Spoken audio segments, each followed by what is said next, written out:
I've never had a real crisis of faith in the sense that I thought I would completely walk away, but I have experienced periods of intense anxiety surrounding my faith.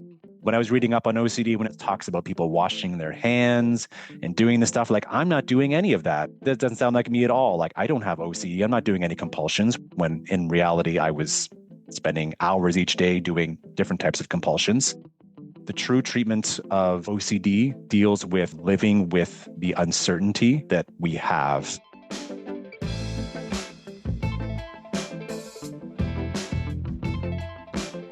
Hello and welcome to the podcast. If you are doubting or deconstructing your faith, you're in the right place.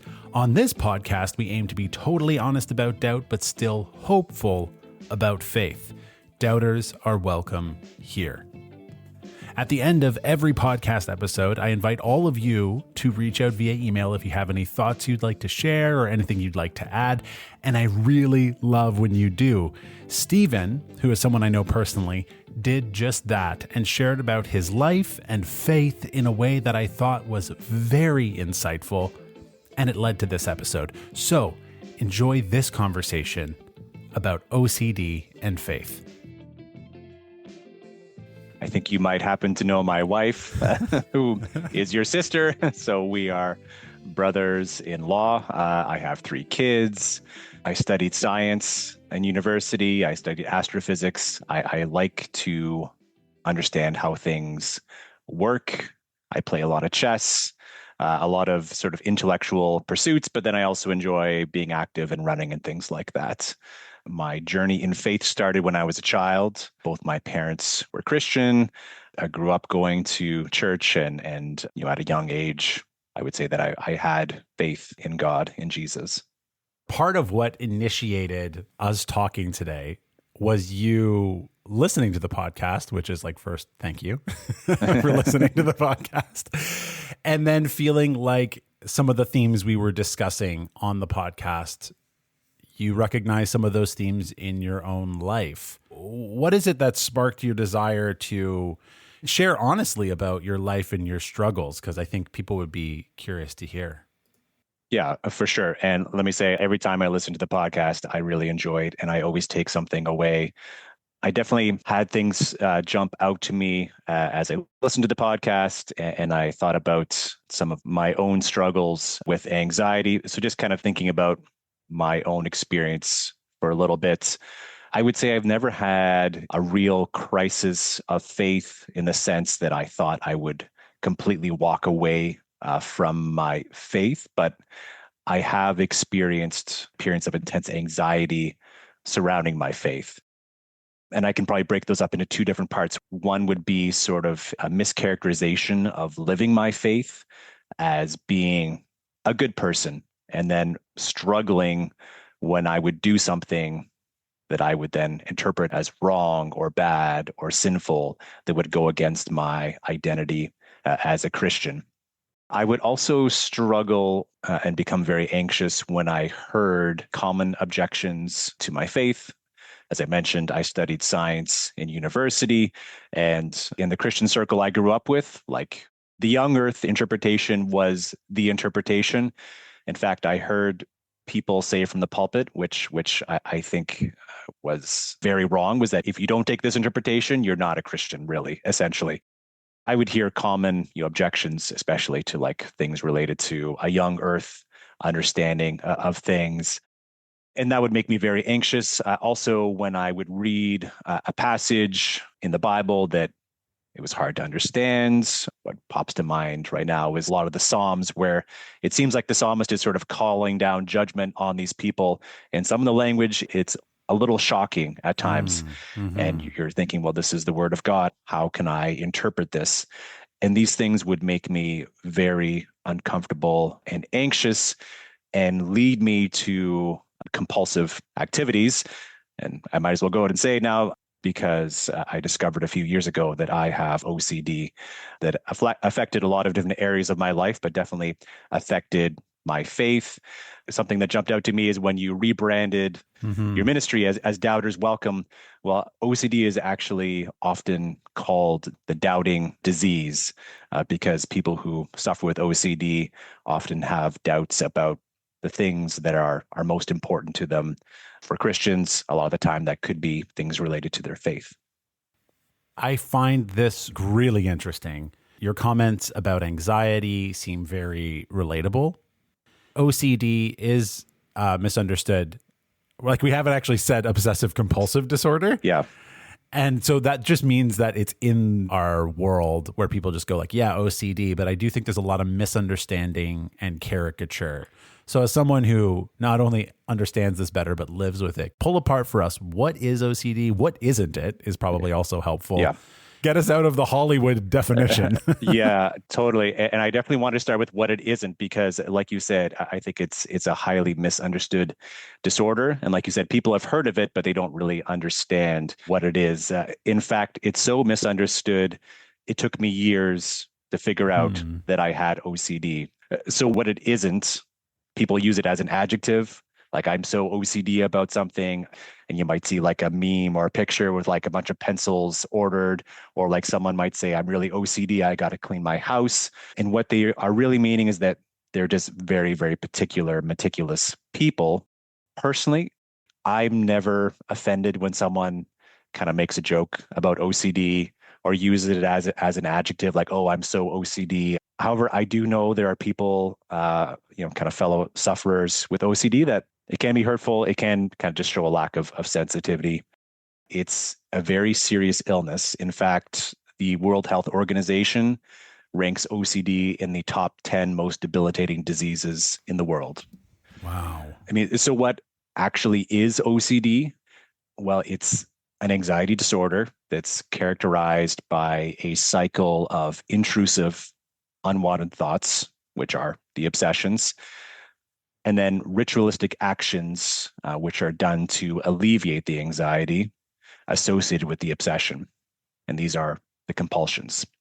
It's probably more common than you think. It's estimated that 2 to 4% of people will have some form of OCD. And those with OCD, they're not just particular, they will lose hours and hours each day in a state of high distress, unable to go about their activities of life. And people with OCD will describe their complete inability to stop themselves from doing these compulsions. One other thing I thought I would throw in is that OCD can sort of be compared with addictive behavior. And this is something that myself I experienced when I was kind of going through my peak OCD, is that I would maybe be reading my Bible, and I would come across a verse and be like, that doesn't make sense. Maybe I found the verse that sort of proves that the Bible is wrong. And I would feel really, really anxious.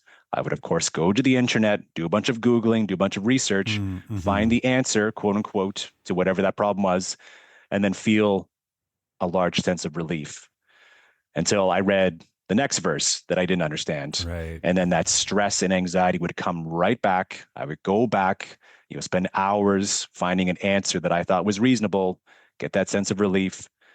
And that cycle would just continue over and over and over again. And so that's kind of how I would describe OCD. Yeah, it sounds, particularly when you frame it in terms of losing hours a day, it's something that I don't think a lot of people understand or wrap their heads around. And you're right, it is used as a punchline. Yeah. In the email that you initially sent, where you broke down OCD, that was like really helpful to me in understanding it. Could you help someone who doesn't experience OCD to understand like what the obsession looks like, what compulsion looks like, and then also what is disordered about that? This is what I want to say really carefully, because when you laid that out, I've definitely had that, the Bible verse that makes you anxious. And then you're in this cycle of like searching for answers because you're driven by anxiety. I resonate with that. What I want to say really carefully is that not all doubters have OCD, and not Absolutely. everyone with OCD doubts. So like Yes. this isn't a Yes. diagnosis, but there are parts of this that so resonate. So that's where I'm just kind of curious to learn more and make some clear distinctions about how I can learn from you without conflating, doubters and those with OCD and kind of trying to map them one to one on top of each other. So Yeah, could you pull O and C and D apart? Because I think there could be some helpful information there. absolutely. And I like what you said, and I wanted to make that caveat myself. I'm not a doctor. I'm not diagnosing Right. anyone, and certainly not suggesting that if you have anxiety about a Bible verse or about your faith, that you automatically have OCD. Mm-hmm. I just wanted to kind of share my own experiences. Kind of picking apart OCD a little bit, I think what can be helpful is to sort of break down some common examples Mm-hmm. of obsessions and compulsions. Even before that, maybe I'll share some sort of common types of OCD that could be helpful because there are many, many types. And then I'll get into some particular examples. So, like, there's contamination OCD, which is maybe what people think of the most. Oh, someone, they're scared of germs. There's getting some sort of disease. There's the idea of checking OCD. I'm going to go back and check that my stove is turned off, check that my door is locked. There's something called relationship OCD, where you start to doubt, are you married to the right person? There's one that I've already kind of touched on, moral scrupulosity, and that's the idea of perfectionism, or am I a bad person? Did I do something wrong? There's a whole lot of other types I'm not going to go through because I don't think they're necessarily relevant, but there's a long, long list, and I've experienced a lot of these myself. So what do some of these obsessions maybe look like? Again, what if I, contracted a deadly disease because I touched a doorknob? And then the compulsion would be, well, I better go wash my hands. Hopefully people wash their hands a few times a day. I'm not saying if you wash your hands, Mm-hmm. you have OCD. It would really be the level of anxiety associated with these behaviors that I would characterize it. For someone with OCD with this, subtype, washing their hands once wouldn't be enough. They would go back again and do it 5 minutes later because they say, well, what if I missed a spot? Or, let's just be really sure I'm going to wash my hands even more. Another one that can come up is, well, what if I hit someone driving on my way to work? There's a bump Mm-hmm. in the road. I didn't see anything. Like, what if I ran over someone and I accidentally killed someone? One thing I'll note that a lot of these obsessions, you'll kind of sense a theme, like they're in the realm of possibility, but they're really, really unlikely, a lot of the time. And in fact, Mm. a lot of obsessions, I would say, go against a person's character. They worry about doing something that they wouldn't do. In fact, there's a subtype called harm OCD where people are worried about, harming a family member. It's not that they have any inclination to do it. They're just worried that, maybe Mm. they will. What are some other good examples here? Did I commit theft by showing up to work 2 minutes late? Does that make me a bad person? I yelled at my kids when I was angry. Is that abusive behavior? Am I a bad Mm-hmm. parent? Or, what does this verse mean? Can God really be good if he says that in the Bible? Can God love me when I did this in my past? Can he really forgive that? These are all sort of examples of obsessions that someone could have. And then, what's the compulsion? Because that's the thought. And then for OCD, there's Mm-hmm. there's the subsequent compulsion. It can be repeated behaviors like the hand washing or checking for safety. It can be what's often called rumination, where there's no outward action. It's just you thinking about it in your head over and over again, seeking reassurance from people in your circle, your friends and family, your pastor. Like, am I really a bad person? I did this in my past.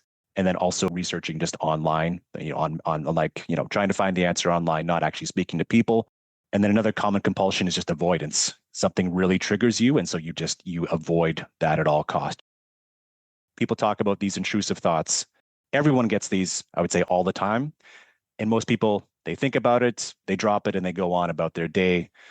For it to be a true disorder, the idea is that, well, you can't let the thought go, and you think about it on and on and on, and you repeat these other behaviors of research and confession and rumination, and it can take hours and hours of your day. I think technically to have an OCD diagnosis, the official diagnosis, you need to lose a certain number of hours each day to be considered to have OCD. Now, if you Right. lose one less hour, do you still not have some OCD tendencies? Well, of course, that would be really silly to just say, oh, no, you're actually just fine because instead of losing 10 hours, Right. you lost 9 hours of your day to compulsions or things like that. But I think this type of behavior, a lot of people can relate to it, and maybe at different periods in their life, they have experienced similar types of feelings, anxieties, compulsions, and things like that. I think that's really helpful to say that like we experience these things On a spectrum. Yeah. Yeah, on a spectrum. What I'd love to give you the space to do is to talk a little bit more about how you've experienced this personally. For sure. I'll start by saying that I am a highly anxious person. I've been anxious all my life. I remember as a child sitting on the bus going to school each day and having this like pit in my stomach of like having to go to school and deal with just the world. It wasn't until maybe 10 years ago that things took a turn for the worst. Maybe because I had more coping mechanisms growing up. I, would watch a lot of TV, which is sort of a bit of an escapism, a lot of avoidance, things like that. But then kind of once I got married, starting having kids, there were things that I just couldn't avoid anymore. Funny enough, one the key things that really kicked off a really dark spiral for me was taxes, which sounds really funny. It's like, yeah, taxes. We all have to do our taxes, CRA Yeah. or whatever country needs to get their cut. You just made yourself the most relatable podcast guest ever. Like, I really struggle with taxes. Yeah. I started to worry as I did taxes more as an adult. I started to see things like, oh, did I actually do that right 5 years ago? Like, did I make a mistake? And it made me really, really anxious. And I started reviewing all my old tax forms. And sometimes I would go back and I would find very minor mistakes, and I would be calling up the CRA, trying to convince them that I owed them money. And I would fix one problem, and then I would think, okay, I've got that sorted out. Taxes are good. But then I would think of something else, and I'd go back again and do this again, call the CRA, try to fix the problem, because I felt like if I wasn't, I was stealing from the government. I must be a really bad person to do that. I must be really dishonest. It was at this point that my wife started to have concerns about my mental health, started going to a therapist. I'll talk more about that later. Another example would be we live on a busier street, if you will, and I had very little kids, and I was worried about their safety. So I started to write up rules for walking down the sidewalk for my wife, because we had 3 kids. You can imagine a toddler. They don't necessarily listen very well. So I had very strict rules. Well, if you have both kids in the stroller, you need to hold the hand of the older kid, make sure they're on the side away from the cars. And like I came up with like 10 different possible scenarios of like how to safely walk down the sidewalk of our road. She thought it was a little ridiculous, but I think she tried to go along with it. It was around the pandemic that things really came to a head, because I started to notice some electrical issues in our house. Nothing necessarily serious, but things that I wanted to address. And so I began to obsessively research about safe electrical configurations, what was according to code and things like that. Before I knew it, I had an electrician coming in like once a week to fix some sort of problem. And when you like hang up a picture to put on the wall, you have to drill a hole into the drywall. I was very, very concerned that in doing that drilling that we had hit a wire that was going to cause a fire, burn down my house, and kill myself and my family. And I was very convinced this was going to happen. And so I started poking holes all over the walls of my house to try to see, okay, did I hit a wire here? So I'm doing all this damage to the drywall. My wife's kind of, I think, reasonably not very happy with this. But the level of anxiety that I was experiencing while doing this was off the chart. There was all sorts of things going on in my life. And I was trying to think of an analogy to kind of summarize it. It was like waking up every morning and stepping into a boxing ring with a heavyweight champion. I knew I was going to get knocked out. There was nothing I could do. I could not stop myself from doing these compulsions. And it was utterly defeating, especially because until about maybe 5 years ago, I didn't know that I had OCD. I just thought this is kind of relatively normal behavior. I'm just an anxious person trying to figure stuff out. All this research that I'm doing, all these like checks are a good thing. I'm making my family safer and doing all these things. But of course, in the end, I was causing a lot of harm to myself and people around me that I cared about. Thank you for sharing so openly and honestly. I just really appreciate that vulnerability. From the first person experience, you're like, this actually is coming with some benefits. Everyone's getting safer. Yep. I'm making things more accurate. Exactly. Yep. That is something I hadn't considered. But then some of the cons seem to be the relational strain that it creates and just the hours devoted to it. You did describe it as getting knocked out by a heavyweight, right? So there's like also some serious cons that are coming with this. Yep. As this relates to religion, it probably gets framed in that same way. Like I'm probably trying to do something good here. There are some pros I'm trying to pursue as OCD relates to religion, but I wonder if it still comes with some of those cons. Yep. So I'll let you tell your story. What did that look like in your life? I definitely got hit hard by the moral scrupulosity subtype of OCD. Moral scrupulosity is kind of like a form of perfectionism where you're not allowing yourself to make any mistakes. Along with like safety of my family, it was probably close to like the highest intensity of anxiety that I experienced. I would say that I do care a lot about what people think of me. And obviously realizing that as Christians, we're not perfect, but we still strive to live a moral and ethical life. I took that to the extreme. Again, they almost kind of sound funny now that I share them, but in the time they caused a lot of anxiety. One was that I worked for a tutoring business like a couple of decades ago. And at one point, I took on a student outside the business, which I'd signed a contract saying that I wouldn't do that. And then like 10 years after the fact, it occurred to me that I'd done that. And so I felt so guilty and so much shame. I called the person up and I confessed to having done that 10 years ago. He remembered who I was, but at that point he didn't care at all. And he sounded a little confused as to why I was calling him about something that he probably knew what was going on anyway. It was a pretty common thing that tutors were doing, but I felt such an immense shame about everything that I had done wrong that I could possibly think of. Another time I was at IKEA. I took a glass for some water and I was at the fountain and I'm like, oh, I kind of want some like Diet Coke here instead. So I took some Diet Coke, but I didn't pay for it. I only got the glass for water. And then I kind of realized to myself, well, you just stole from IKEA. And it was during the pandemic, this thought came to me and I couldn't fix it because you couldn't go there. And so I struggled for months until it finally opened. And when it finally opened, I like ran there as quick as I could to pay them back the 50 cents that I quote unquote owed them for having taken that drink that I didn't pay for. One time I was buying a new pair of glasses. They were going to be a bit more on the expensive side. So I was kind of on the fence of actually getting them. And the person selling me said, oh, well, I'll throw in this sort of family and friends discount. This will save you like $150. Will that work for you? I'm like, oh, sure. Yeah, that sounds great. I'll get these glasses on a discount.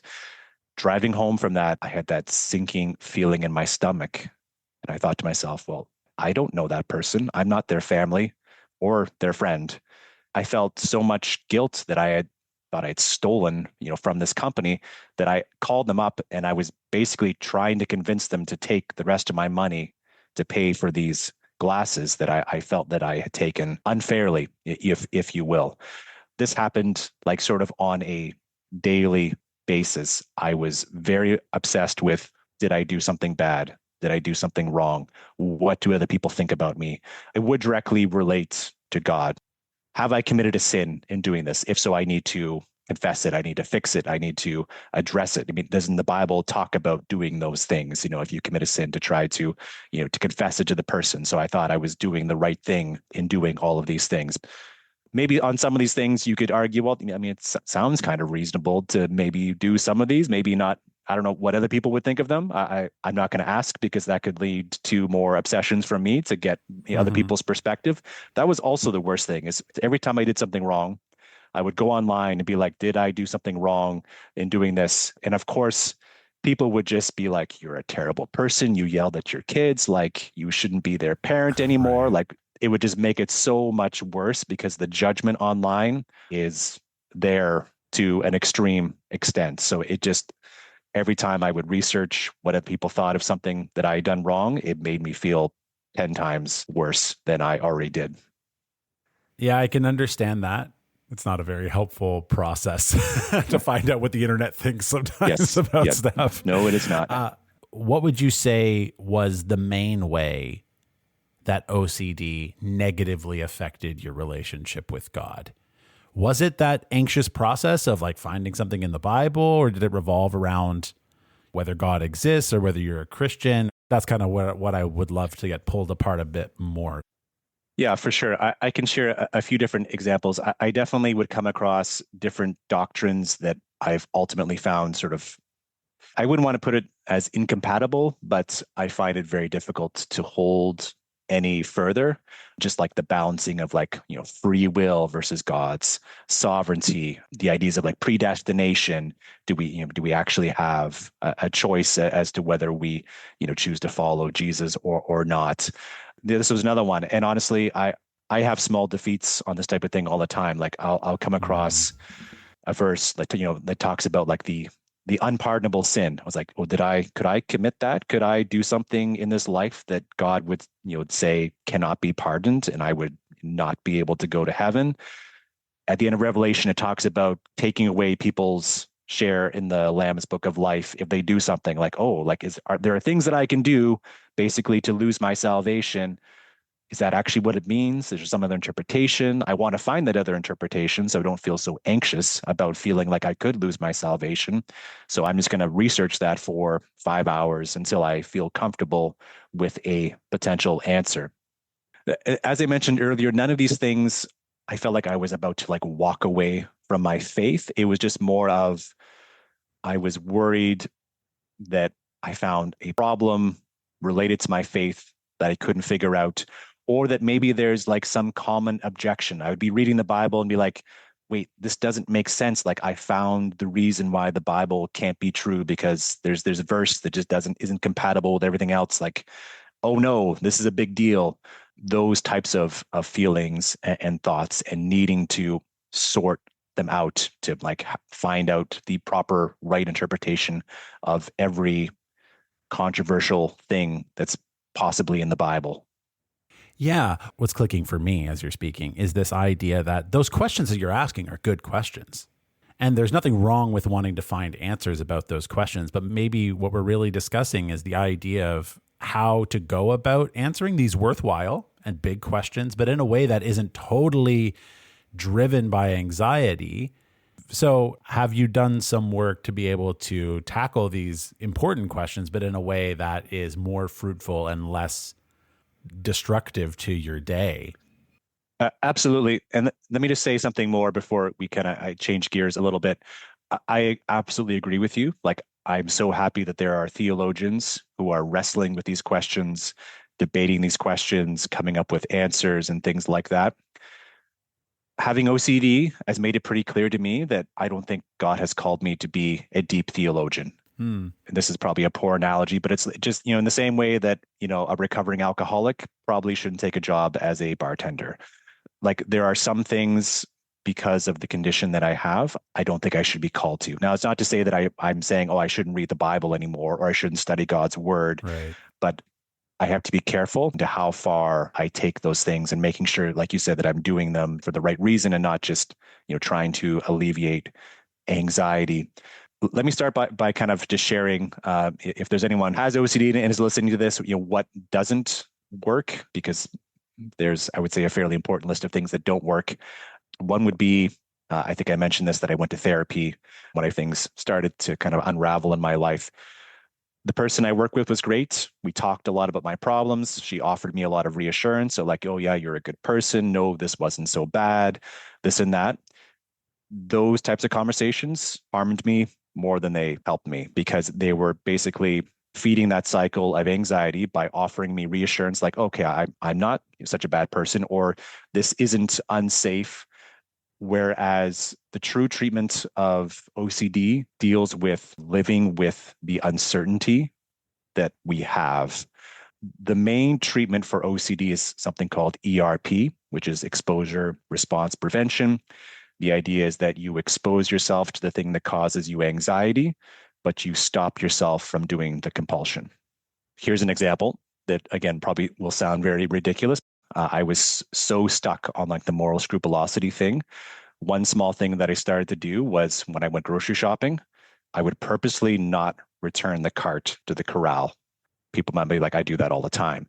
But for me, the first few times that I did that, was really, really anxious. I'm like, this cart could roll and hit another car and like dent it. People might see me doing this and like yell at me and saying like, return your cart. It caused a lot of anxiety, but that's what I did. And I still do that to this day most often. Sometimes I'll return it, and that I kind of count that as a failure. Every time I return the cart to the corral, I'm like, well, you could have done better today. You could have just left it in the parking lot. So I started to do small things that would cause me anxiety, show up to work 2 minutes late. I'm stealing 2 minutes from my employer, doing little things that would cause me anxiety, and then just to live with it, to not work 2 extra minutes in my day to kind of make up for that 2 minutes, just to kind of leave it, be okay. Maybe I'm a bad person, maybe I'm not a bad person. That's sort of the essence of ERP, living with the uncertainty, not getting to the bottom of every deep question that pops into your mind. Let me just say, it maybe sounds kind of funny. It's actually fairly torturous because, again, you're forcing yourself to live the anxiety, but to not go through the process of relieving it. So you're just kind of let it naturally dissipate over time. When working with an OCD therapist, they would say, start off with the little OCD themes in your life to kind of like build up resilience. It's kind of like working out, going to the gym. You don't start trying to curl 100-pound weights. You start off with something a lot lighter. You build up the strength. Then you can start tackling the heavier and harder things in your life as you build resilience.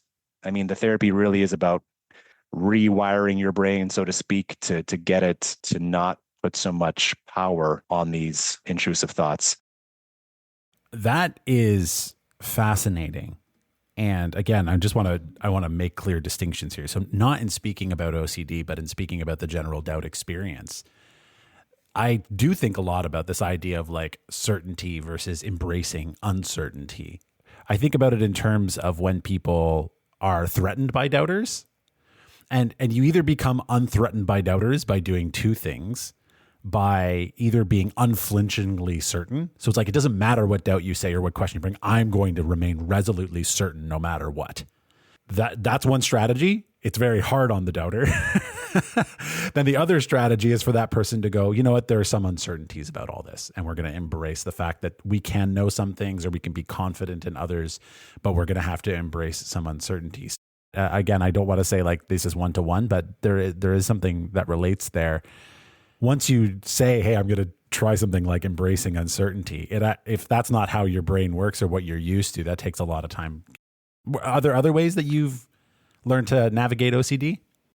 I like what you said about the uncertainty. In the OCD sphere, there are so many like slogans about uncertainty, like uncertainty is my jam and stuff like that, like fun things. But it really is, I would say, the key tenet to dealing with it. Now, I will say I did find ERP sometimes more difficult when it came to not the moral scrupulosity, like, am I a bad person? Because I could pretty easily do these small things, which you could say are maybe just a little bit bad, and then live with that discomfort. But when it came to like, does God exist? It's a bit harder to be like, well, maybe, maybe not, like just to kind of deal it with that. Because I mean, what is God calling us to but faith in him? Yeah. This is something that I would say I'm still actively working through.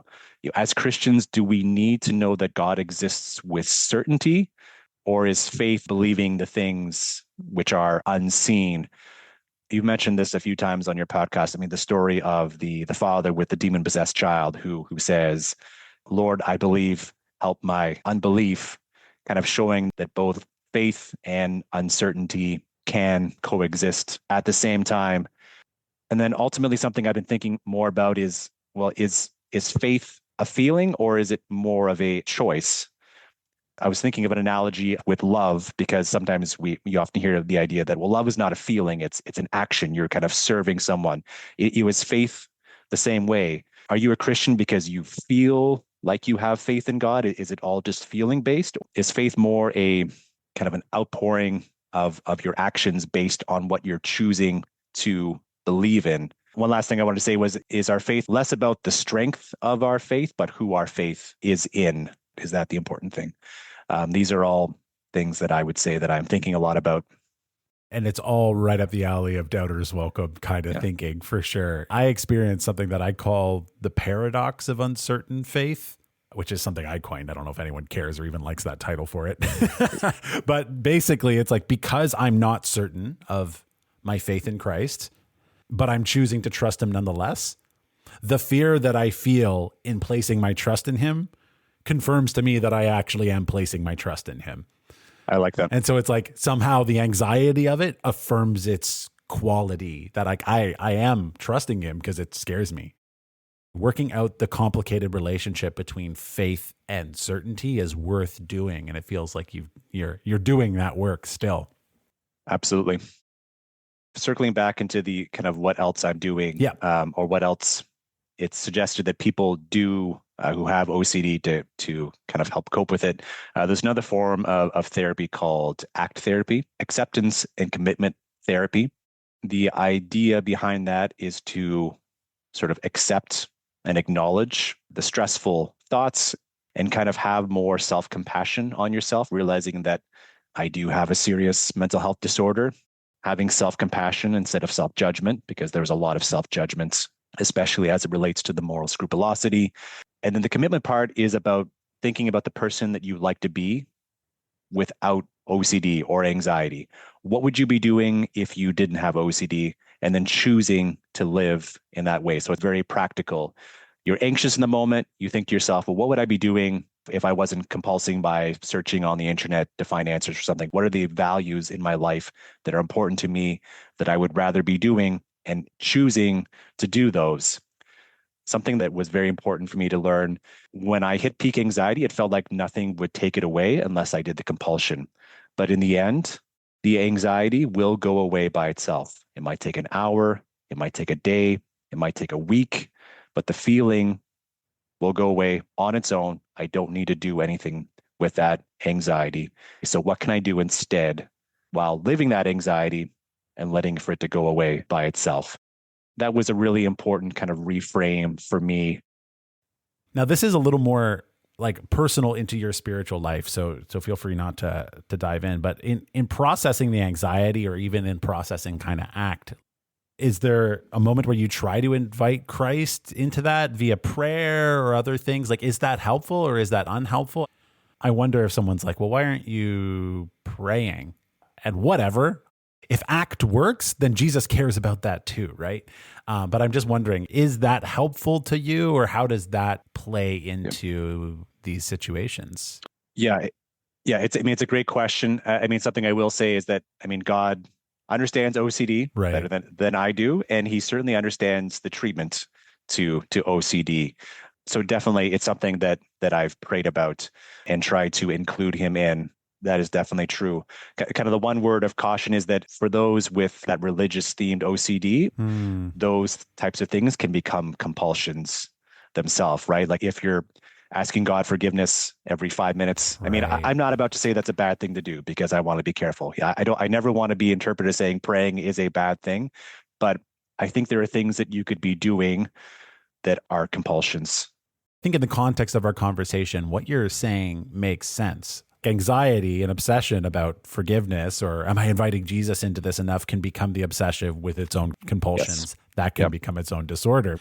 But what I really like that you said is Jesus understands these things. Let's not separate prayer as though this is like where God is, and then these tools for addressing OCD as though Jesus doesn't understand them or care or isn't part of that process.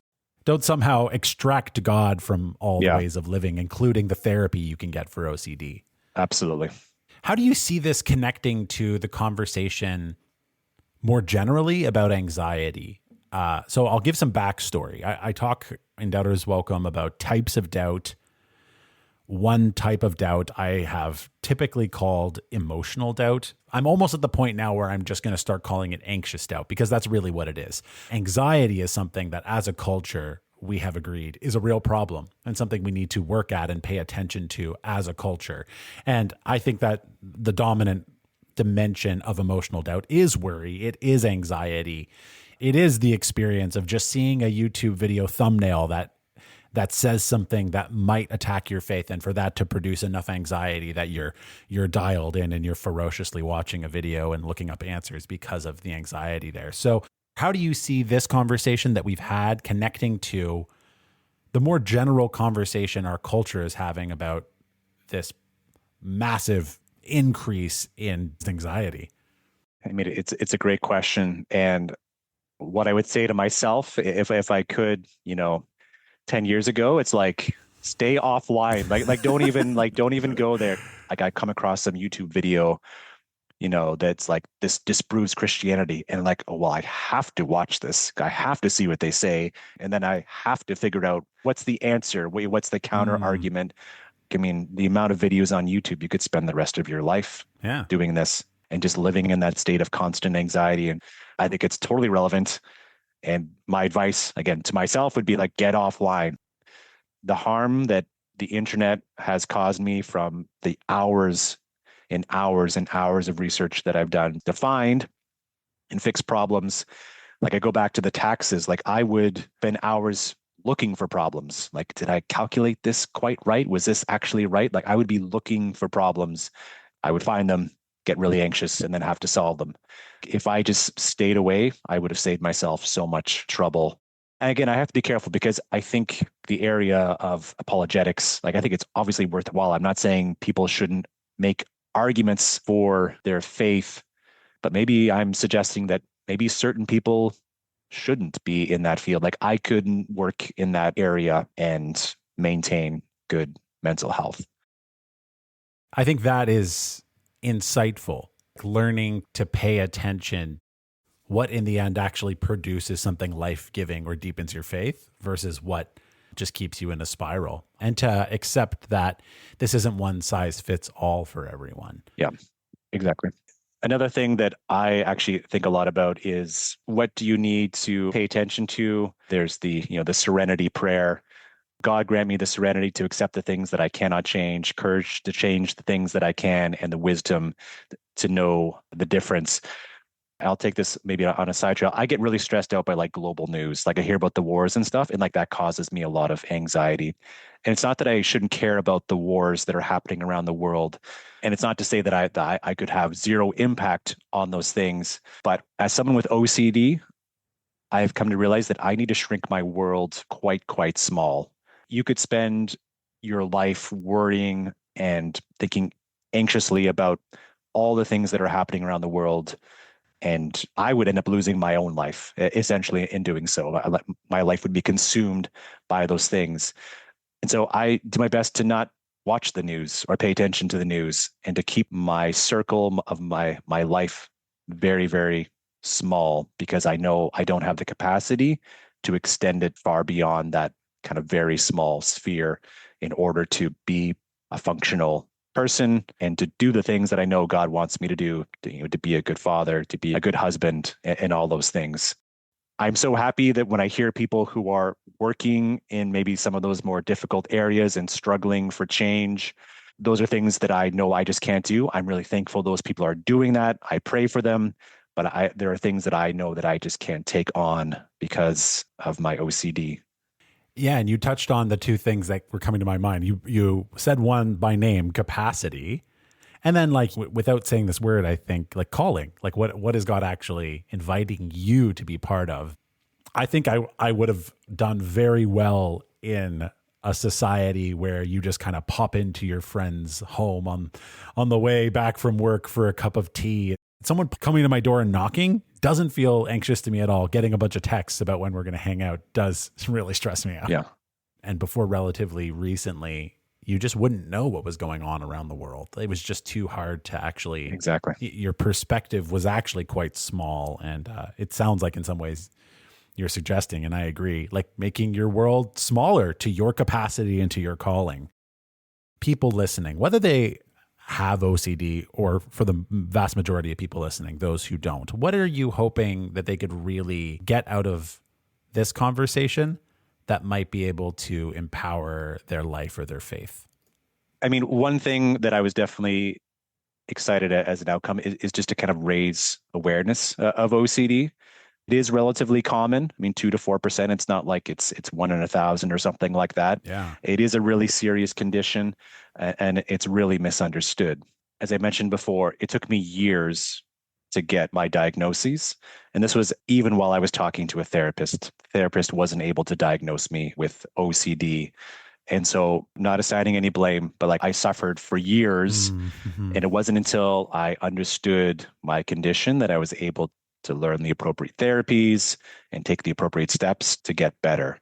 When I was reading up on OCD, when I was really anxious, I'm like, oh, it talks about people washing their hands and doing this Right. stuff. Like, I'm not doing any of that. That doesn't sound like me at all. Like, I don't have OCD. Right. I'm not doing any compulsions when in reality, I was spending hours each day doing different types of compulsions. So, kind of raising awareness, what was one part of it. If anyone's listening with OCD, I wanted to just offer, I guess, a little bit of hope on that. Personally, I went through some really dark times. I would say easily these were the most difficult years of my life. And it's not that I suddenly don't have OCD anymore. It's kind of considered a lifelong thing. But I did want to offer hope because from those darkest moments where I thought I could never get any better, I kind of thought, am I losing my mind? This is how I'm going to be for the rest of my life. These were all things that I was struggling with. But I look to kind of where I am now, and I would say night and day with the appropriate treatments and just kind of with the knowledge of what it is. So if someone is listening with OCD, I just wanted to say to you that there is indeed hope to get better. And 2 to 4% or whatever that number was, that is quite a lot. Yeah. That is to say that in your church community, there are people who are wrestling with OCD. Yeah. If you're a church of even a couple dozen, it's probably the case. Absolutely. Thank you for sharing so openly, so honestly. I'm certain that people will benefit from all that you've shared. And I think you will raise awareness with this. I was excited to be a part of this. I was looking forward to this for a while. Thanks for listening to the podcast. As always, if you have anything you'd like to add to the conversation or share with me, don't hesitate to reach out at matt@doubterswelcome.com. See you next time.